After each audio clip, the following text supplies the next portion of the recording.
back again. 2 weeks in a row. 2 weeks.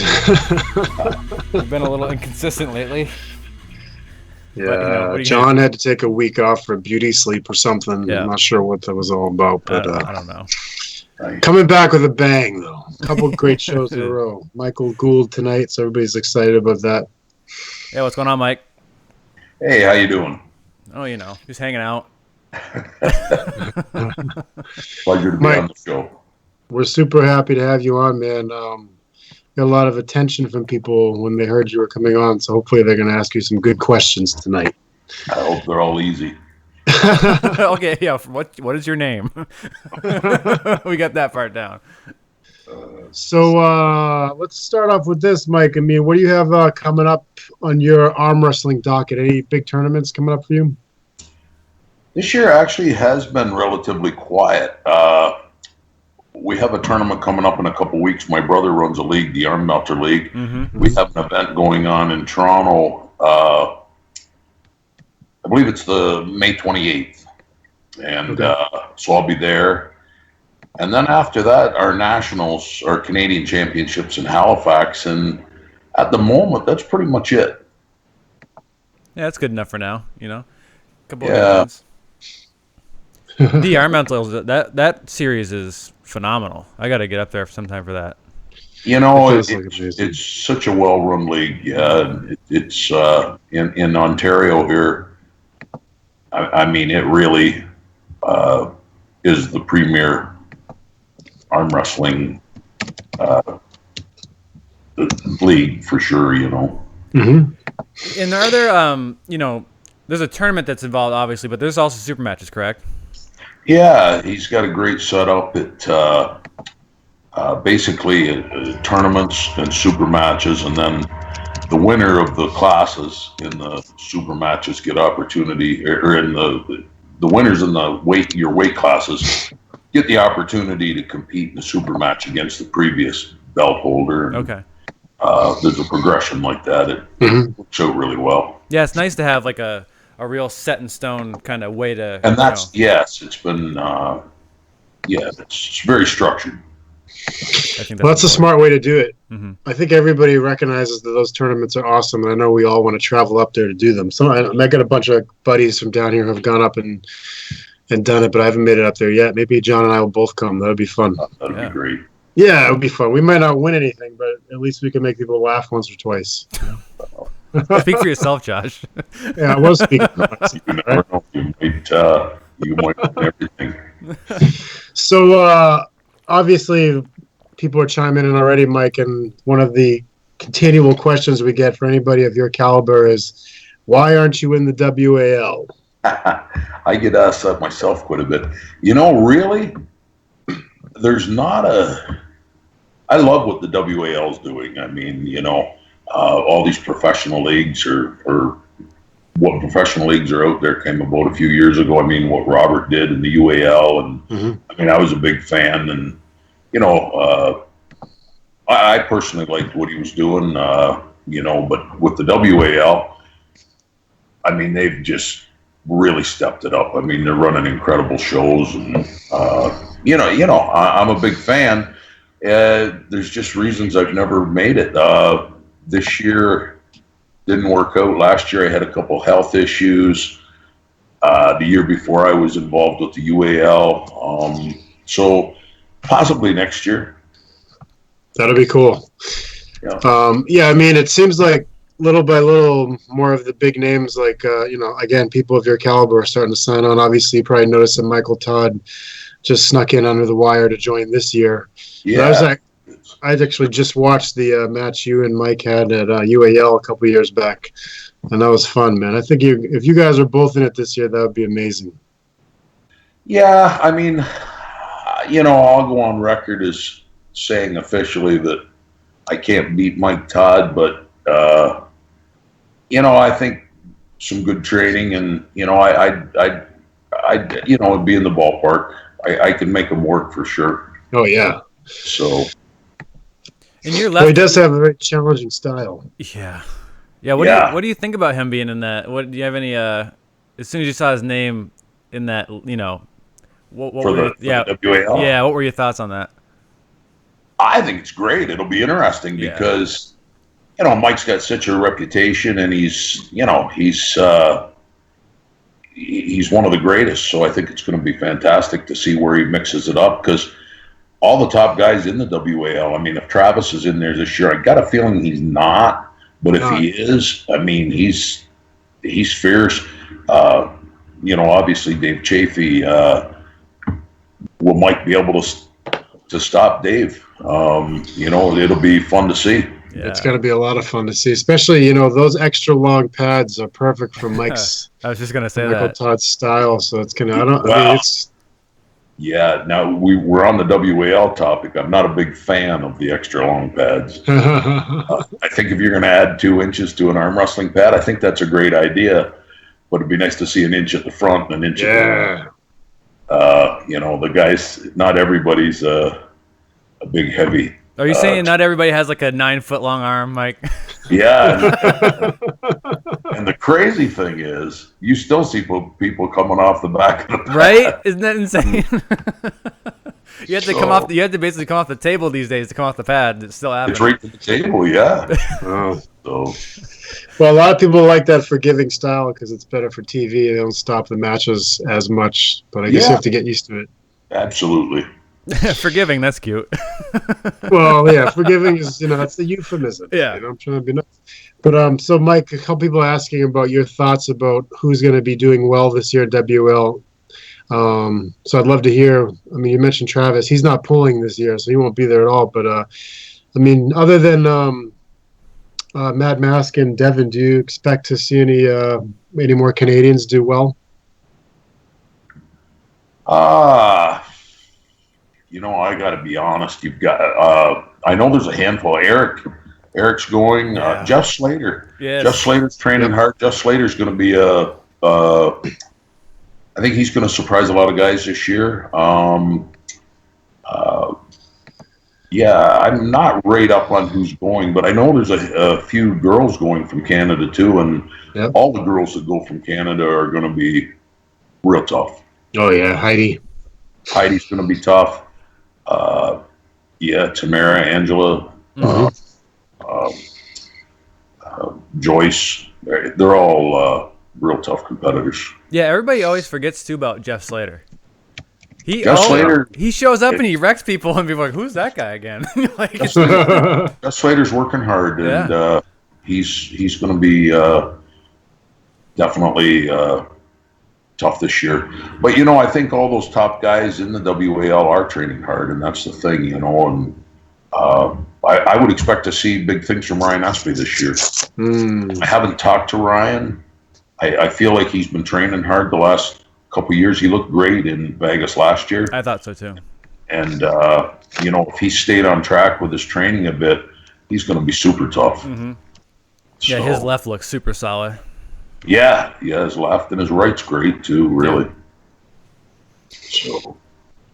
Yeah, it'll be fun to watch either way. I mean, every year they keep adding in more countries, so that it gets more and more interesting. I mean, it's becoming, more of a legitimate world event. It's exciting. It's exciting, and I would like to be a part of it. It's just, between work and everything else, it's hard to get the time, and there's just been, things holding me back.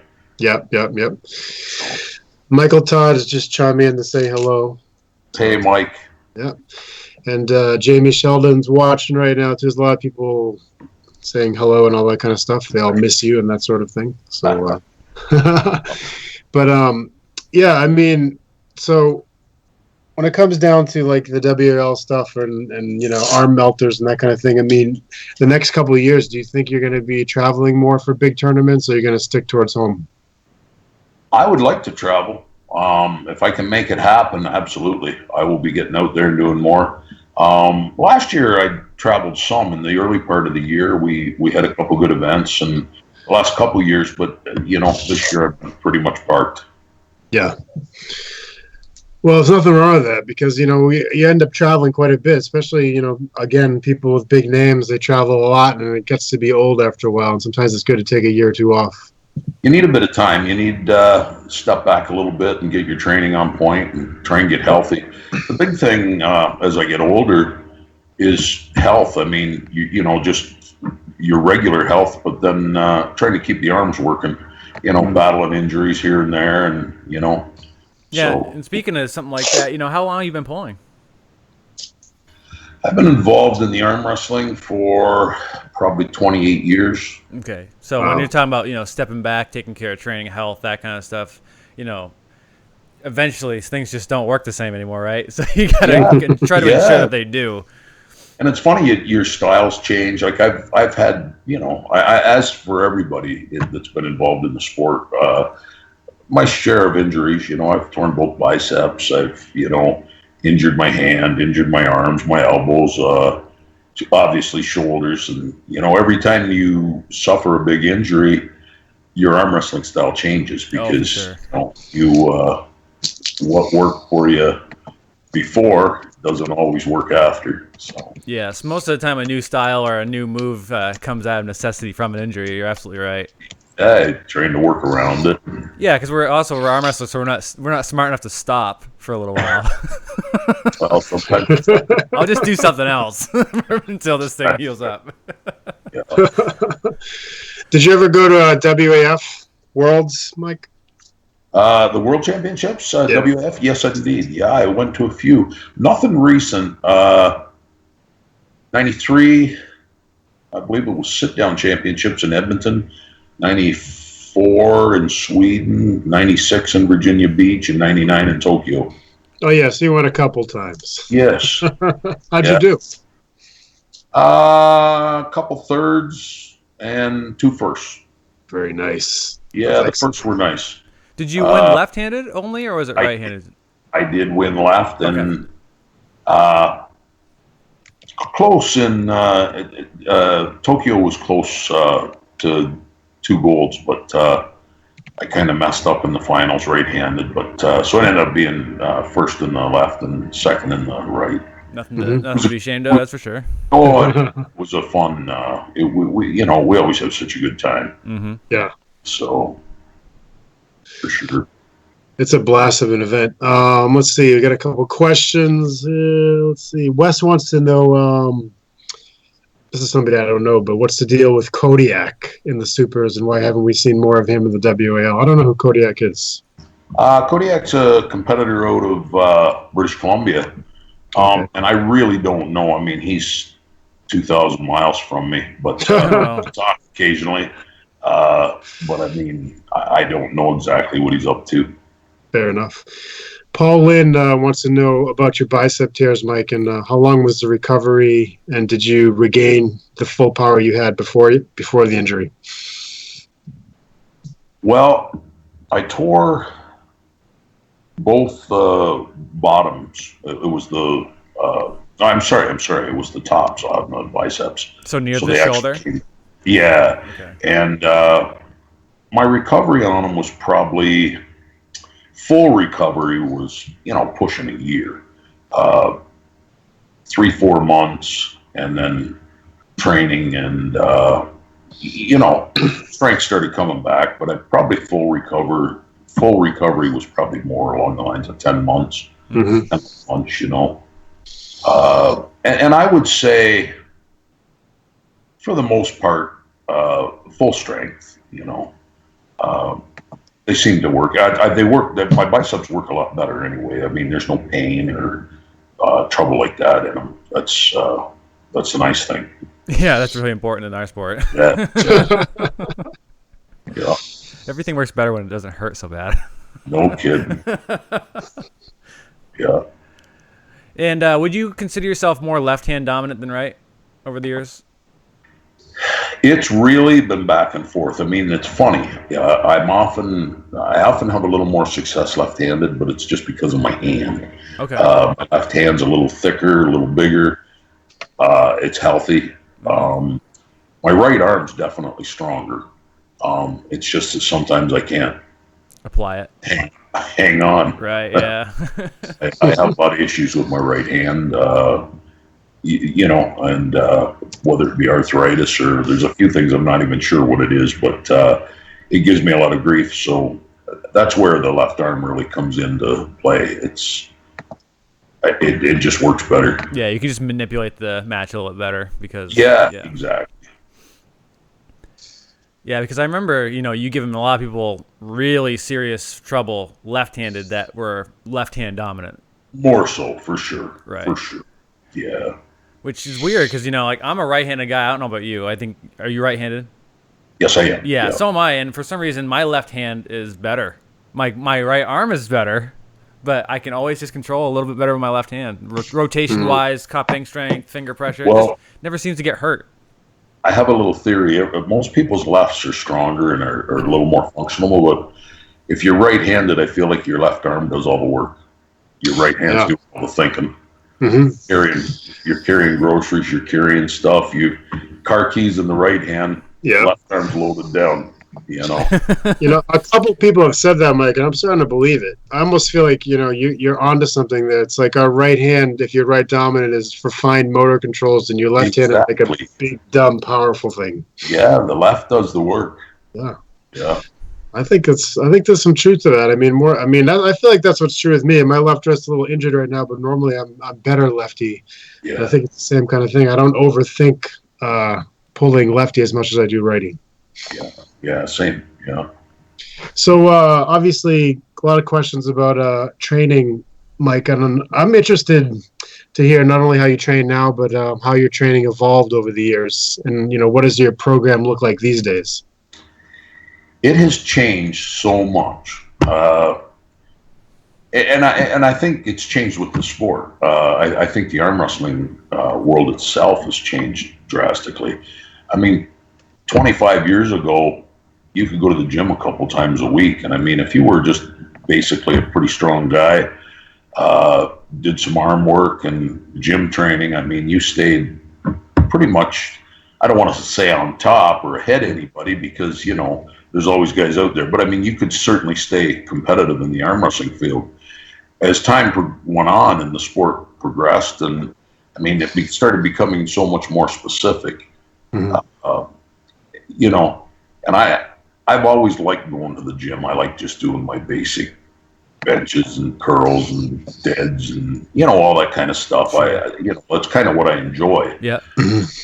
But now the past few years, my training has been much more specific. I do a lot of rotation, a lot of cup work, and a lot of, you have to work your riser, and you have to have strong wrists.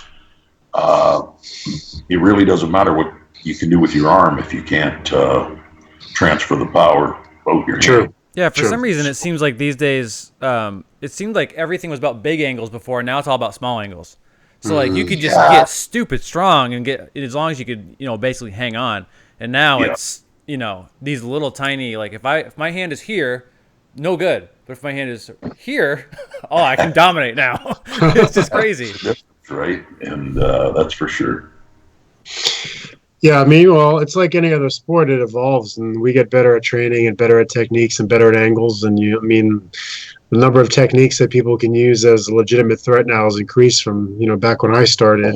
Certainly even before that, when there was only hook matches and they, outlawed top rolls. And now you get all kinds of cool stuff. Bad if you top rolled. Cheating hand wrestlers.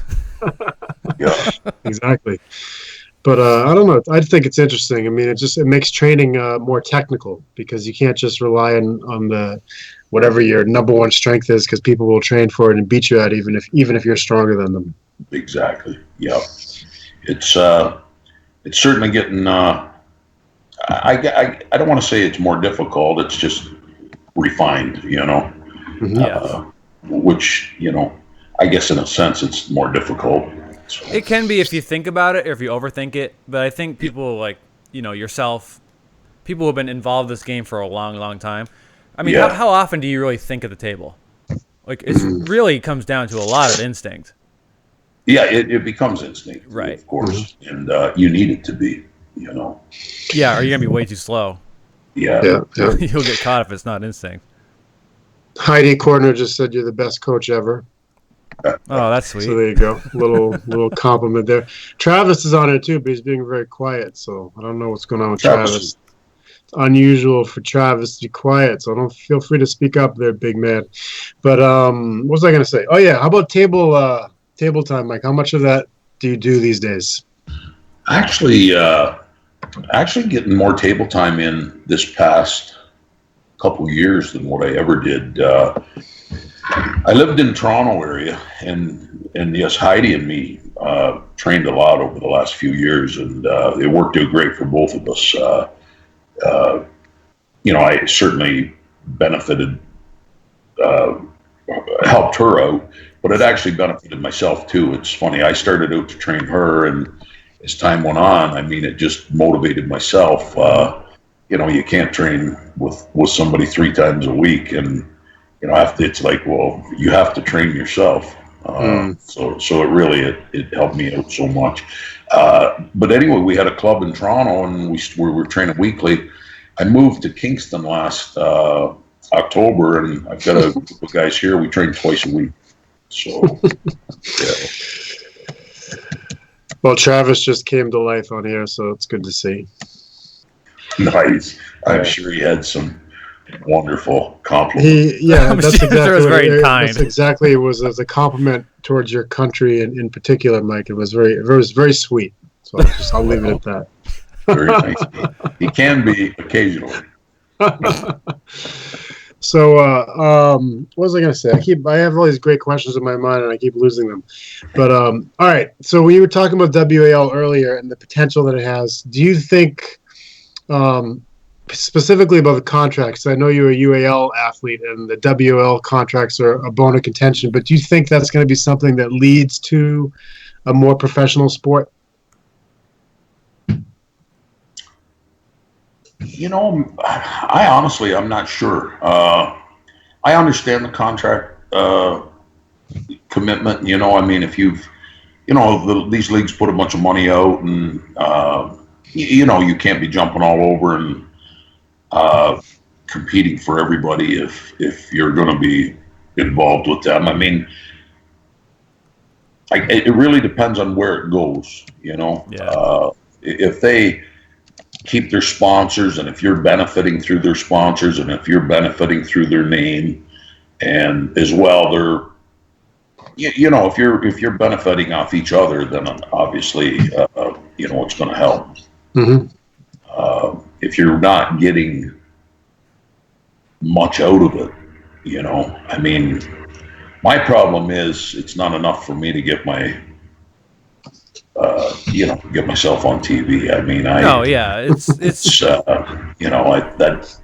mean, that's all cool sitting around on a Saturday or sometime watching TV, but to win a bit of money and just I just like the competition, and seeing everybody and having something to train for. We always talk about how much fun it is going to tournaments and you get to hang out with all your friends that you haven't seen in a while. And even though we're like trying to beat each other on the table, when you're off the table, it's one of the best aspects of our sport. It's funny. As time's gone on, I mean, most of my best friends, most of my life has revolved around the arm wrestling world. Friends, acquaintances, it's been, it's funny how it goes. But the events, I mean, the social aspect of it's always really nice. So someone just called you the Kevin Bacon of Canadian arm wrestling, so I'm trying to figure out what exactly that means, but I think it's a compliment. Oh, maybe. Two people trying to figure it out. It's not just me, so I don't feel quite as stupid. But we're going to take this one. I mean, I think the general idea is that they're trying to give you credit for being such a big part of Canadian arm wrestling for so long, and that there wouldn't be as much of it had you not been a stalwart for the number of decades that you have been. So, who would you like to? Go ahead. Sorry. I was just going to say I appreciate that. It's I don't feel like I've done too much, but I've been active for a lot of years. I mean, I guess that's it. So it's it's been good, really. Are we going to see the Mike Gould Classic make a return someday? Yeah. I'll be honest with you. It really saddened me to see it come to an end. But, you've got these, a lot of the bigger leagues out there going, and, a lot of the competitors ended up tied up. Dates are getting, Yeah. the scheduling was difficult. And I was always a private guy up until the end. Robert came on board with the UAL my last two tournaments. The first one very small. The last one we had a great event.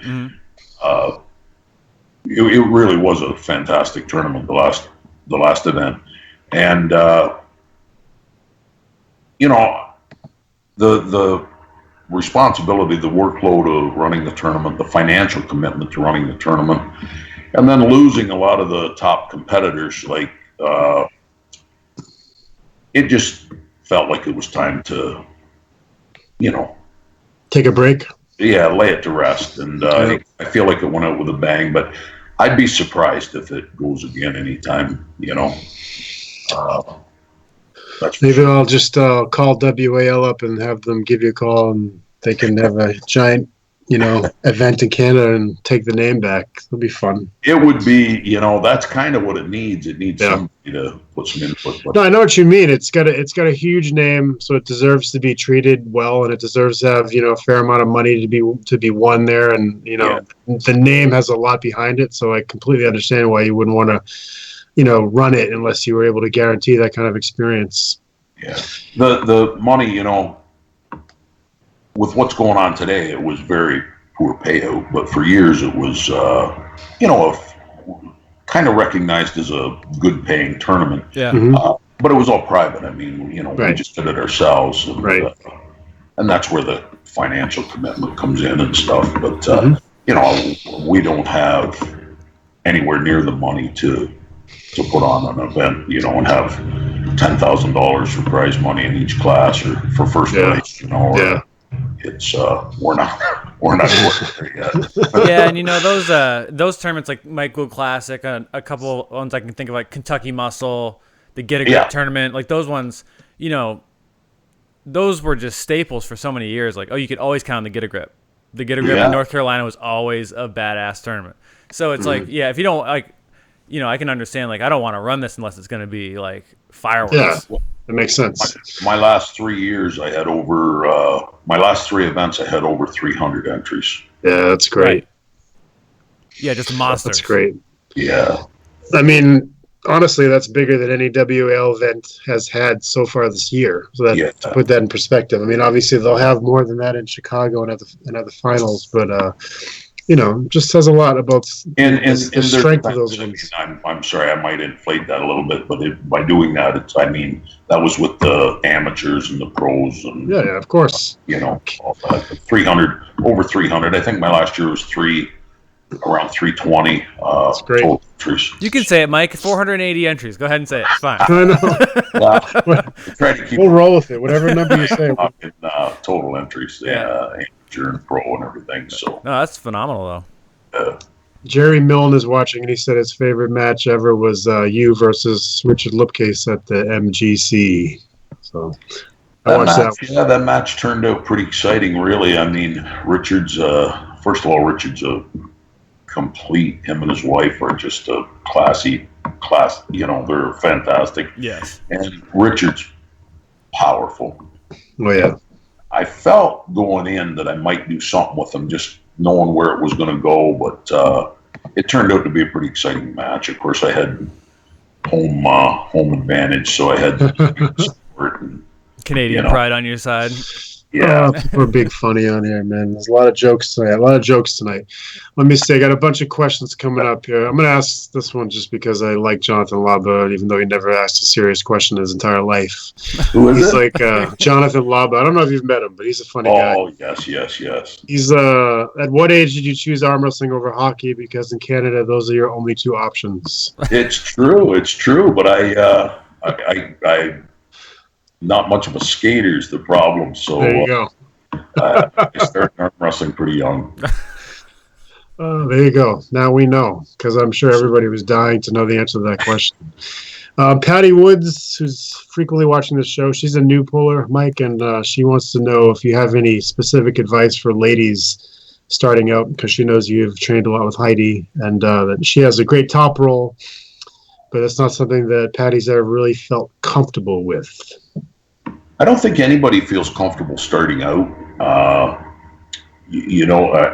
can, I won't say names, but there's a few people I have trained with over the years that just never had a great top roll or felt comfortable with it. But I mean, I tell people you have to train that. You have to work your wrist. You have to work that rotation and back pressure. And I mean, keep that riser strong. And, you can't be pulling back and having your wrist flop down.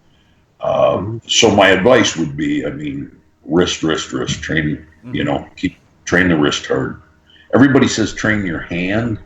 I mean, your hand has to be strong, but really I think it's more wrist. Most people's wrist folds before the fingers go. So I agree. Yeah, I mean, top rolling is my number one technique, and I train my hand and wrist probably more than anything else, even though I do a lot of hooks these days because I was tired of people beating me in hooks. But I mean, I feel like when it comes to the top roll, focusing on the hand and wrists, you just can't do enough of it. Yeah, I do like to hook. I mean, I love getting into a good hook match, but I notice even when you do, you need a lot of back pressure and a lot of wrist and a lot of, anymore just to neutralize a lot of what your opponent's got going on. Yeah, I mean, it's anybody who you get to a certain level, you start to move along. Once you're in a hook, you know, at a certain point, you really understand that pronation in a hook is super important. Oh yeah, it's not just a lot of people are like, oh, a hook's just power. It's just strength, power on power. No. If that were the case, a lot of people would lose in a hook. Yeah. But if your pronation is exactly the opposite of how far they're supinated. So if you can really pronate hard, they're going to be on their bicep hard. And there's a lot of people that really can't supinate that far, so it's going to be really uncomfortable for them too. Yeah. No. A lot of good questions here. William wants to know, who is your arm wrestling mentor? Oh, that's a good question. Well, you're a mentor for so many people. It's one of those things that you always end up wondering, who is your mentor's mentor, Yeah. I don't know, because it's, it's changed over the years, right? I mean, it's a little different. I mean, when I started out arm wrestling, Gary Goodrich, he was the man. Mm-hmm. Yeah. Yeah. And, I mean, nobody was beating him. And but I had a lot of friends I trained with too. I mean, Troy Eaton. I trained with Devin someone, years ago. And it's been great to watch Devin become who he is and become the greatest, or one of the greatest, that's for sure.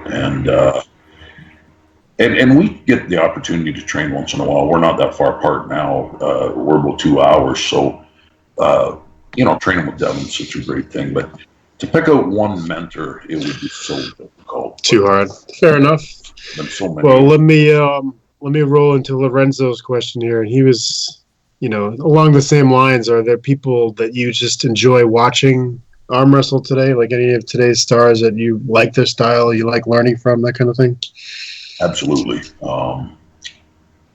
There's a couple in Canada, particularly. One of the young guys we have that's doing so well, Jake Charles. Jake's awesome.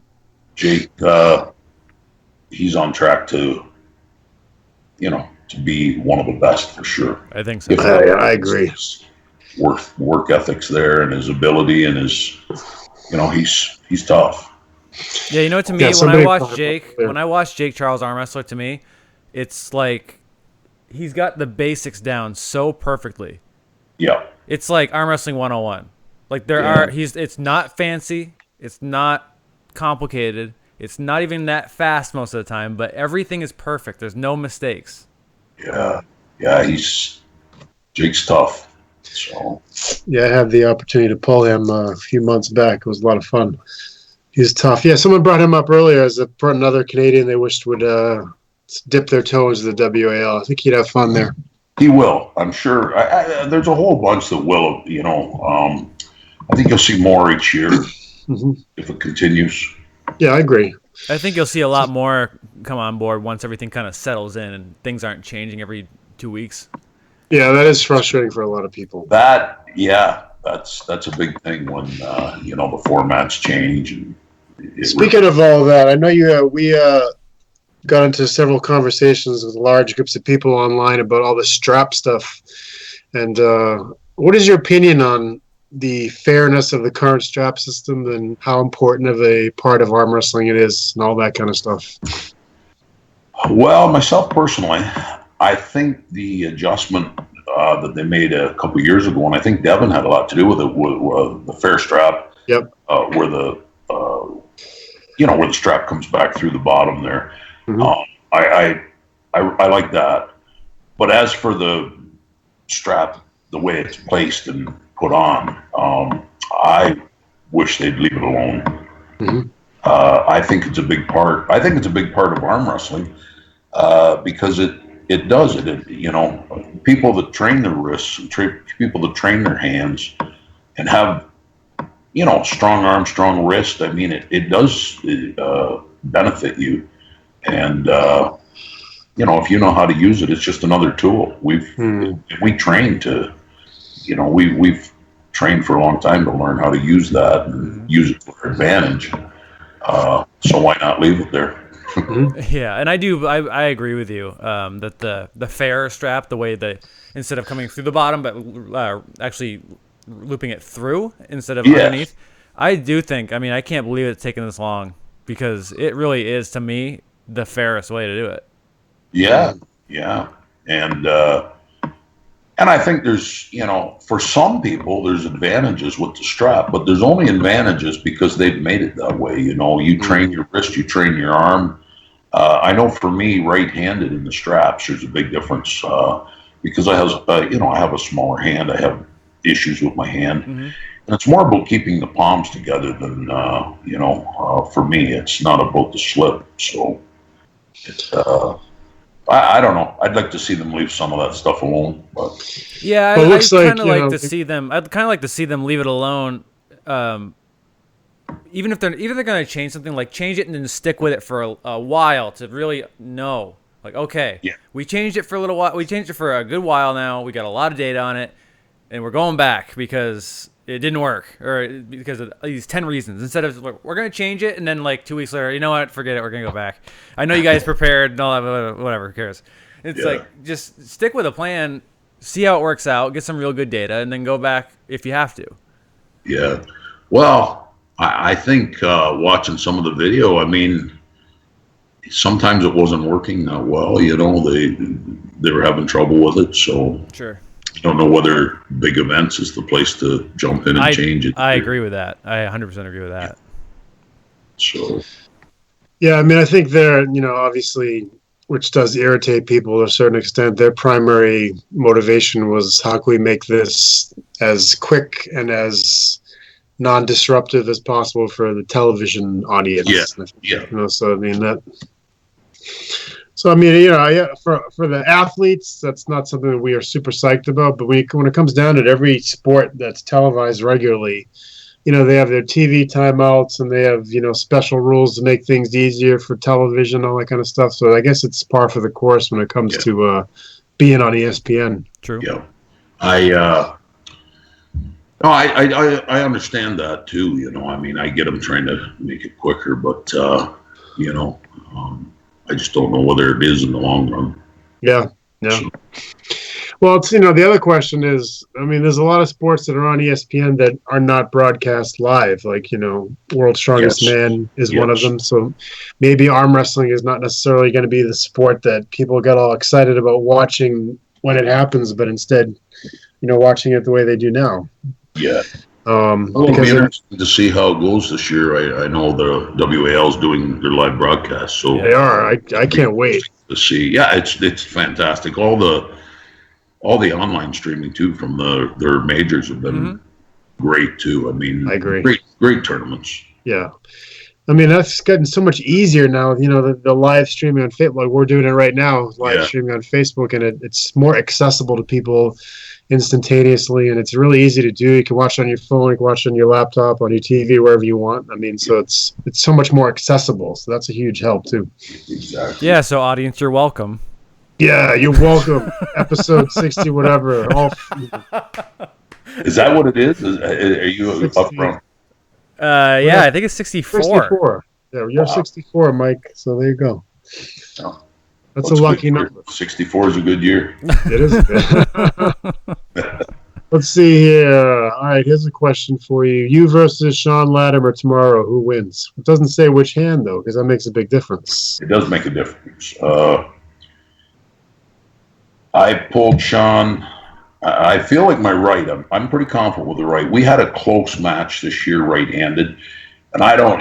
He probably wasn't at his best or whatever. I mean, it would certainly be close, but my right is getting better. And well, I think both my arms are. My training's been going quite well. But he handled me left-handed. But I want more of that. Yeah. I'm not done. Yeah, his left is something else. But really, like, as far as your builds go, like you said, you have a shorter arm, smaller hand, and his hand is just stupid. Oh yeah, he's big. He's big everywhere. Yeah, he had a longer arm and a big hand, but I think we could have some good matches. So that's for sure. I think so too. Yeah. You got a lot of experience, and I know like how I feel sometimes when I take a loss, and I go, okay, I have like 9 more options. I just need 9 more matches to figure this out. Sean's a good guy too. It's fun. I've been involved in the sport a long time, and I know Sean's been around for quite a while now. Mm-hmm. And we hadn't really met until this year, and so it was fun. And he's a good dude. Where was that you guys met? Syracuse, Travis's. Okay. Travis out there, and it was a great event too. I'll let Travis know that I did at the time his Rockwell event. Very well run, and a great event. Yeah, there's a lot of video from that. All the matches look really good. Yeah. Yeah, I mean, it's exciting that there's all these different leagues that are trying to gain footholds right now. I mean, hopefully PAL comes back because that was fun to watch too. And that's something we talk about a lot, Mike. And I'm interested about your opinion on which format you prefer, tournament or super matches. I like both. There's nothing better than training for one person specifically. Like, you have an idea what they're doing, and I think you can better yourself so much. I mean, or win so much more ready, Yeah. But I think a tournament's much more difficult, and I think the tournaments are fun, really. I mean, if you want the challenge, I mean, if you've got 12 guys in your class and you come out on top, you've done a lot of things right that day. Yeah, I remember when we first started the show, we had that topic of what's better, right? Who wants what and what's better. Yeah. And really, like my answer was, I don't prefer either one. They're just both so different. But yeah. I like pizza and I like hamburgers, basically. So it's really fun to prepare for one guy, like you said. But there is nothing like, me and Ron Colombo used to talk about this all the time. There's nothing like going into a class of 20 and seeing 19 carcasses around you. There's nothing better. Yeah, and it's so difficult, and to be able to adapt and to counter so much, so diversity. Many different styles and diversity, and it's a good day for you if you come out on top. But on the same hand, there's lots of guys out there, I love to have a super match with or compete against. I mean, it's fun too. So. Yeah, I mean, we've talked about it, how they're sort of doing in WAL now where the last 2 guys end up doing a mini super match at the end. But it would be fun if, they did the tournament to isolate the top 5 or 6 guys or whatever, and then they did super matches over the next few months with everybody having an equal amount of time to rest and being able to pull, fresh and not injured. You may see that, you may see that start coming up, some matches at some events or something, because I mean, I do like their format of the little super match for the finals, but I mean, both guys are, usually spent by then. Yeah, and one guy could be like significantly less spent than the other guy, and it's like you never know, right? That guy. That's how tournaments go, exactly. Right. Exactly.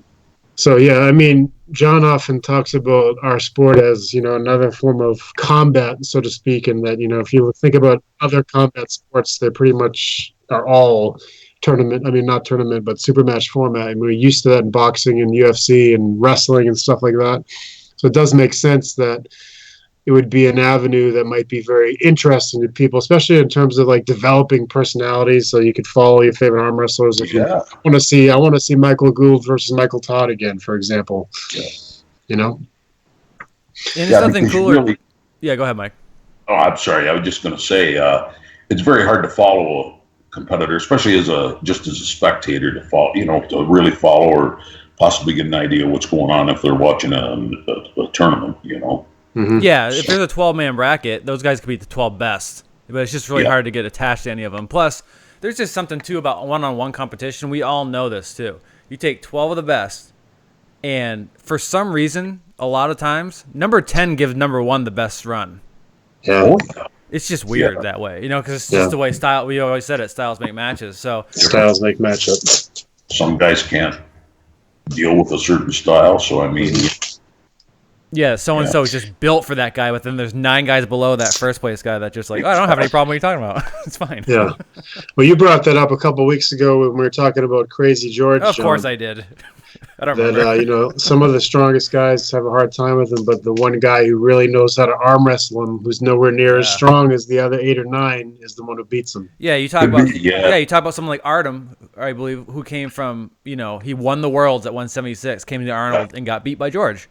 And then you talk about somebody like Anthony Delantonia, who is a strong arm wrestler, but as far as power for power versus, number 1 at WAF, he's not going to be as strong as that guy, but he can pin Yeah. George.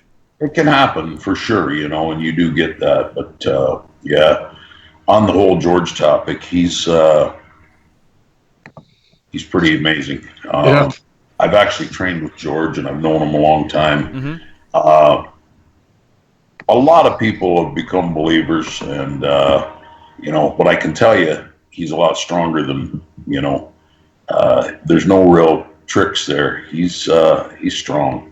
Yeah. It's crazy. Yeah, you train with him, and you watch him train if you ever get the chance. I mean, he moves some good weights. He does a lot of unique stuff, and his arm is solid. Yeah, I mean, It does not go too far. yeah, does the guy have a specific move based on specific things? Of course he does. But at the end of the day, like you said, people are starting to be believers. Anybody who's a legend of that degree has to eventually have believers, right? I mean, like you can, like everybody watches it happen and goes, "I still don't know what I saw." That's pretty incredible. The funny thing is, when he gets into this like elite level, I mean, obviously he relies on his back pressure and his, Incredible rotation. Yeah, and I've been on the other end. I know what it's like. If you end up in his place, Yep. that's where you're staying. But I've seen him in different events too. Hit Smash. I know. and like he certainly can. It's just if he does get stuck there, with some top pullers and stuff, that's where it ends up. So Yeah, well, it becomes like every other, elite arm wrestler. So he can beat him in a top roll, but can you hook him? Like, yeah, exactly. you call him the greatest, you can't hook that guy. It's like, but he can beat him. So who cares? But for some reason, that does always happen. It's like, well, you can't do this and this and this. It's like, well, Yeah. can you? Typically, Can you? the more trash people talk about any arm wrestler means it's equivalent to the amount of frustration exactly that people have because they can't beat them. It's a good problem to have. Yeah, so I mean, I don't think it bothers Crazy George at all. He just keeps showing up and beating people, and he's like, "We'll figure it out." He wins the Arnold, shows his big belly, pats it a couple of times, and walks off stage. Yeah. This is his 12th Arnold that he won this year. It's crazy. It is incredible. Yeah. And every single year, you talk to him if you're ever there. You talk to him, "Hey, George, how you feeling? How you gonna do it?" "Oh man, I don't know. I think I'm gonna take last place." It's just the way he talks. Yeah. But he's so confident when he's there, when he's in the moment. But every other moment, he's like shaking. I don't know how people can criticize at all. I mean, he hasn't lost a match in years, and the guy works hard. He shows up. He wins. He's beaten everybody, and he's 67 or something like that. I mean, it's he's doing okay. Yeah, and then all the rules and stuff, you gotta keep your shoulder above the table. Watch any of his recent matches over the last probably I would say 5 years. His shoulder is high. It's always above the table. Yeah. So it's like, hey man, you got to figure it out. Yep. You got to come up with a new rule. George is always above the table. I don't know if you ever seen him below the table, and if you do, I mean, it's but no, he's always standing out. Yeah, especially in more recent years, especially way high. Yeah, it's not debatable. Yeah, Jerry Milne just posted. He remembers that one of the Mikel Gould classics where George only reverted to the King's move once against Earl Wilson, and the rest of the matches he was just pinning people. Well, I'd say that's reasonable. Earl's a monster. Yeah, Earl's another one. Earl's another Canadian. Yeah. We were talking to him this weekend. Earl's got a tough arm. Earl's just a madman. I mean, I remember when Tim Bresnan pulled him. Yeah. And we were preparing him because I used to train with Tim and Ron at the dungeon. Yeah. And we were preparing him, and his whole goal, he's like, man, I'm pretty sure I'm strong enough to deal with Earl. He goes, the only thing I want to do is not piss him off. I just want to keep him calm, because if he gets crazy, he's going to do some crazy shit, and I don't want to deal with it. So he kept him calm the whole time, and it worked out well. But he's like, his whole concern was, I'm just going to keep this dude at not redlining, just keep him at yellow, just keep him right there. Yeah, he's like, it's a good strategy. But as soon as he gets crazy, he gets crazy. Yeah, it's always fun to watch him. I think Tim deserves a little bit more credit than he gets for the psychological aspect of pulling. I think he did a great job of getting inside Alexi's head in that super match that they had, because Alexi was out of sorts the whole time, and Tim was completely calm. Yeah, well, I think that first match too really sets a tone, and I think once Alexi felt Tim's strong, Tim's rotation and hand, and he is so strong. And I think when Alexi felt, that first match, he was wind out of his sail. We actually talked with Tim about that, and I said that to him, that when they first came apart at the top, you could tell Tim was like, all right, because he felt what Alexi had. He didn't feel overpowered at all. So from that point on, he was like, I got you, man. Yeah. Yeah, and honestly, I think if you want to talk about the psychological aspect of everything, really, if you ask me, Alexi's followers really screwed him, because everybody is on his Instagrams and all these other things saying, "Oh, Tim's gonna get killed," all this stuff. And dude, they should have just not said anything, because for the most part, Alexi was just like, "It's gonna be hard. I'm gonna work hard for it," and but it just made it look worse because everybody sees everybody else is talking. Yeah, that's true. The whole world outside of the United States in particular was 6-0 for Alexi. Yeah. It was the poll they put up on Arm Sports. Yeah. That's what it said. And of course, that's not how it turned out. So, and we haven't heard hide nor hair of Alexi since. He disappeared. So, it's too bad. Which is a shame, because that dude is strong. Oh, he's a great command, and hopefully he, hopefully he does come back and you see him do some pulling.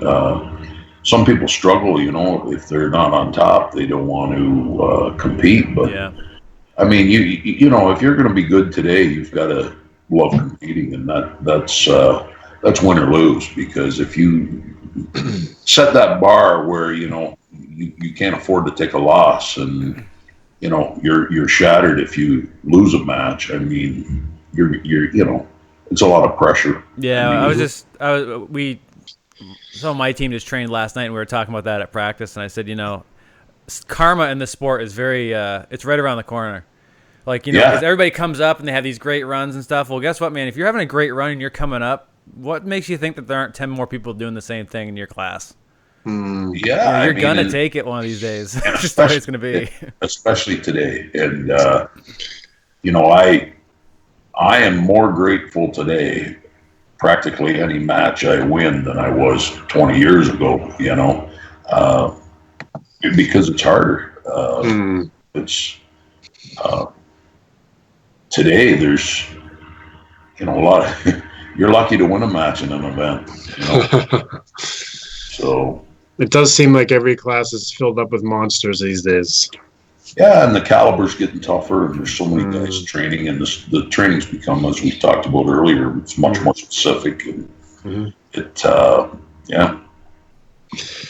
Well, people are, there's people that are, call themselves arm wrestlers, professional arm wrestlers. That's, their first way they use to describe themselves. And there is money to be won now, and, relatively significant money if you can, especially if you're good left and right. I mean, so when there's money out there, sizable amounts, people are more and more interested in training, and they take it more and more seriously. And if they can be on TV as well, I mean, why not try to become like a star, Oh, absolutely. And I think it has, it has really, a lot of people been more recognized. And I mean, it's certainly helping the sport and the competitors. Yeah, and when you introduce, like you said, more specific training, which really means just more structure and that kind of stuff. It really introduces itself to a new genre of people, which is athletes. Yes. Whereas before it's like arm wrestlers were just everybody has the stigma of arm wrestling, right? You talk to your buddies who don't do anything with it, and they're like, so it's like you just do it over a table in a bar and get drunk. Yeah. And, it's like, no. But really, I mean, that's where it started. You just tough dudes who wanted to arm wrestle. But now it's like, the more structured it is, it lends itself towards people who are athletes. So it's going to get more specific. It's going to get harder, and it's going to get, a lot more serious. Well, people are focusing more on nutrition, health, and all that kind of stuff. Yeah, training's huge. Did you ever get a chance to pull Alexi? By the way, Mike? No, I did not. No. I think you guys would be a pretty awesome match. There's a handful of people I'd love to pull, and actually, I talked to Tim about that. I think we would be a good match. You guys would be fun to watch too. We can make that happen. You're not that far away. We can totally make that happen. Yeah. Yeah, there used to be that. You probably remember, Mike. There used to be the Can-Ams. That was a pretty great tournament, and that disappeared. That'd be fun to bring back. Yeah, any of that really. Any of the international stuff is always fun. Mm-hmm. I agree. So let me see. I just want to make sure I asked all these questions. So James Reed wants to know how many people can we fit in your hot tub? Well, let me see. If it's like, guys like me and James and stuff, I'd probably not quite so many, but he's going to have to get up here and find out. He's only 2 hours away, so. Oh, no excuse then. Yeah. No excuses. I'm going to tell him to get his bathing trunks together and start driving. Yeah. So. Told him before, get up here and barbecue and some training and some drinks. It'll be a good evening. Oh, what could be better? James will keep you laughing. That's one thing. Absolutely, yeah. So he kept you on here like an hour and 20 minutes. Oh, wow. Like, I don't know if there's other subjects that you wanted to cover before we send you back to your life, but I don't think so. It's just it's good to talk with everybody. Good to talk with you guys. I appreciate being on the show, and hopefully, hopefully this next year get out there and do a little more traveling, and looking forward to some matches. Maybe I'll get set up on something here this year, and it'll be great. That'll be cool. Well, it seems like you're focused. Just stay. Keep getting strong, and then when you come out, it's going to be nasty, right? Yeah. Yeah. Well, like I said before, I had a couple of health issues last year, so it did set me back. Feel pretty good this year. Good. My training isn't as good as it could be, but it's there. So I mean, I'm training pretty regularly, and that's about as good as you can do. Yeah. So well, there's somebody who calls himself the Lemonator says he's coming for you. So I hope you're training hard enough That sounds for him. threatening. Yeah. Brendan Mulvihill. There's a guy. Yeah. You know, Calls you asked himself. about Canadians earlier. That's another guy that's he's up a big star, but if he's listening, Brendan, you got a long ways to go. But He's listening. He's listening. I appreciate the enthusiasm, but I'm not saying it won't happen because I know it's going to sooner than I'd like. But it won't be tomorrow. That is a great nickname, though. Yeah. Yeah, I mean, I'm scared. I remember there was an MMA fighter from Maine who called himself the Crustacean Sensation. Ugh. What? And I thought that was the best nickname ever. Yeah. But That's I don't think great. he's around anymore, surprisingly. Weird. Anyway, all right, Mike. Thank you very much for spending some time with us, man. We really appreciate it. It was a pleasure. Yeah. A lot of fun, man. Come back on soon. We'll do it again soon. Yeah. Talk soon. All right, man. Good night. Later. Good night. All righty.